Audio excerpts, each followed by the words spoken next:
Hi guys, welcome to day 41 of Scout Lockdown.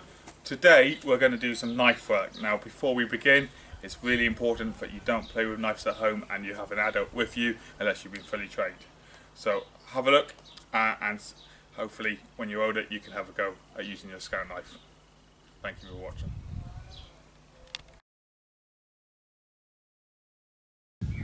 Okay guys, so today we're going to be talking about knives. This is my knife and I'm going to show you my knife now in a bit closer up, so have a look.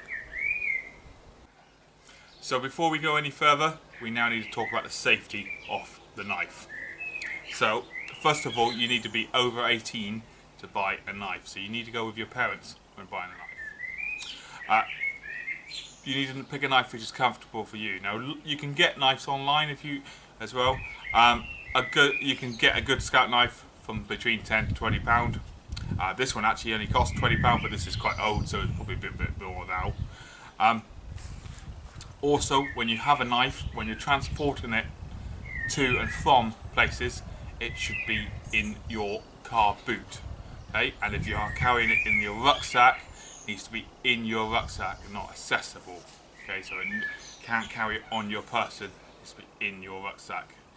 Okay, also can't be in your car passenger area when you're carrying it, because that counts as a weapon then. So it needs to be, it's a tool, it's not a weapon, so it needs to be in your boot of your car. Ideally, your parents need to carry this to and from the Scout event. Now, your knife, when it's at home, should be kept in a locked box and out of reach, or locked somewhere locked and out of reach, so no one else can play with it. Also, when you go to camp, or any Scout activities which require a Scout knife, you need to hand it into your leaders when you get to the event and follow their instructions for what they tell you to do with it. You cannot carry a knife around willy-nilly, so you've got to be careful of these. These shouldn't leave your house unless you've got a purpose for carrying a knife.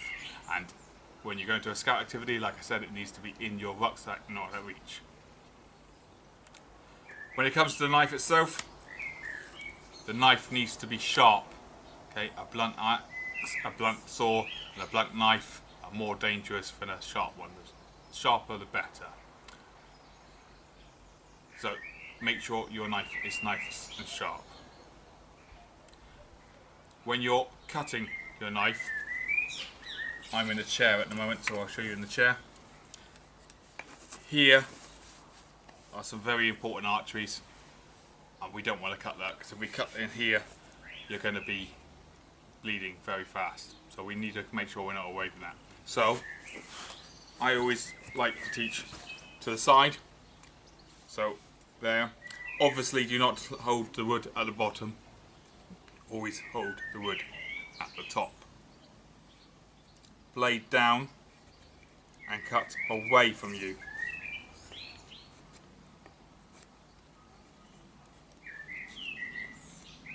Always cut away from you. Don't cut on your knee.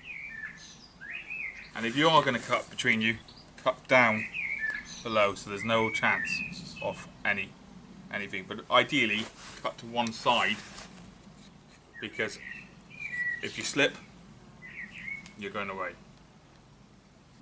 So the other way to teach is, if you are teaching, I sometimes have lots of Scouts on a ground sheet facing outwards, and again they'll cut away from them, or they will cut with the knife there and they'll cut down like that. So they will cut away with their knees back, so they'll cut forward.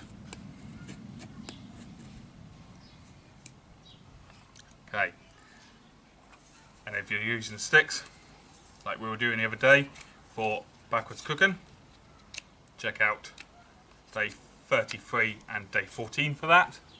Then always cut away from you, and like I said, always have your hand above the knife. So what I'd like to do is show you some feather sticks. So this is my Scout knife, and it's in a leather sheath.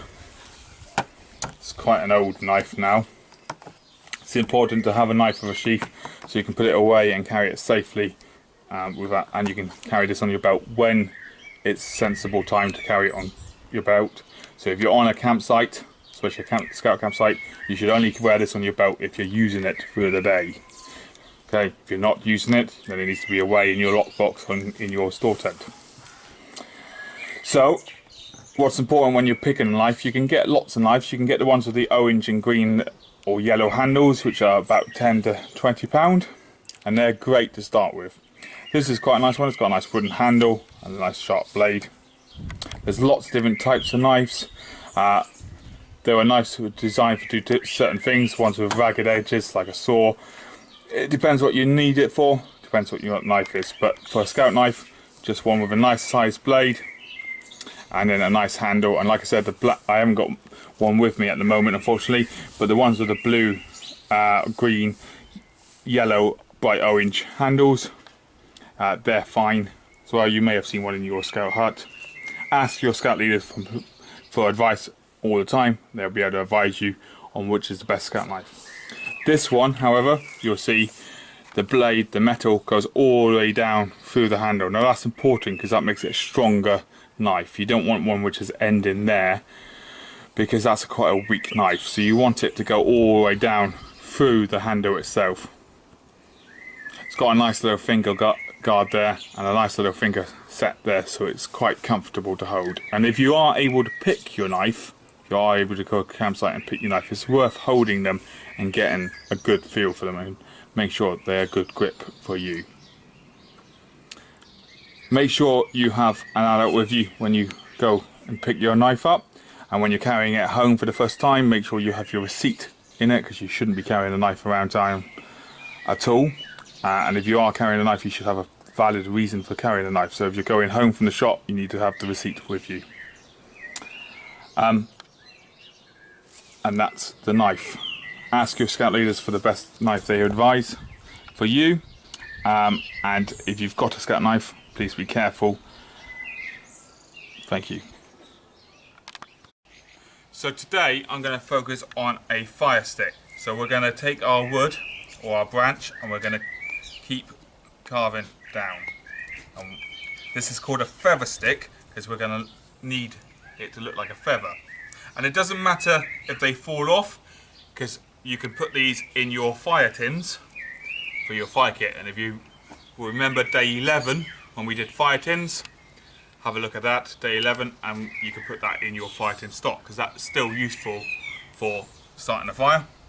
But we're going to keep going down like that, and we're going to gradually go around the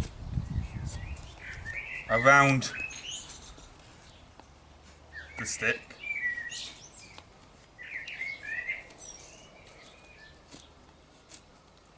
And as you can see, we're doing lots and lots and lots of these little slips of wood. And the thinner, the better. You want them as thin as you can. But as you can see, they're starting to curl over. And that's why it's called a feather stick, because it has lots of feathers. And what we would do, once we've got lots of them, is then we would put it in our fire with a couple of these sticks. So you want to do a couple. So it's good that your patrol all has the knife. And each of you make one of these. And then 4 of these would go into the fire. And then instead of using cotton wool, you would light these little bits. So you'd light your fire and you'd light these little bits. So I'm going to keep going and I'll see you in a moment.